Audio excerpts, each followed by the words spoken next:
गोटे गाँरे थिला गोटे चंचल मांकड़ और गोटे भल मन कुकुर। दुई जण बहुत भल मित्र थिले। मांकड़ दिन सारा गछ उपरे चढ़ी खेलुथाए, आउ कुकुर ताकू तले साथ देइथाए। गोटे दिन मांकड़ कहिला, आस कुकुर भाई, आमे फल चोरी करी खाइबा। कुकुर हसी कहिला, ना ना मांकड़ भाई, अन्यर जिनिस नेबा ठीक नुहे। किंतु मांकड़ सुनिला नहीं। से गछ उपरे चढ़ी फल नेला ओ खाइबा आरंभ कला। एहा देखी गछ मालिक आसीगले ओ कुकुर को दोष देले।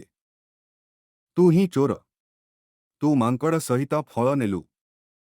कुकुर किछि कहि परिला नहीं।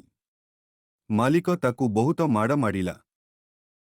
एहा देखी मांकड़ गछ उपरु तळे आसी कुकुर को कहिला, मु भूल करिछि, तू दंड पाइलु।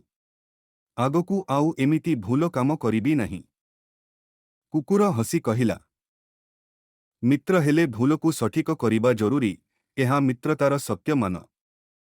एही गपरु आमे कौन शिखिलु? भूल कले ताहा मानि नेले ही से मनीष बा पशु महान हुए।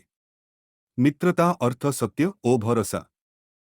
एमिति भल भल गप देखिबा पाई आमर यूट्यूब चैनल को सब्सक्राइब करिबा सह लाइक बटन को क्लिक करंतु।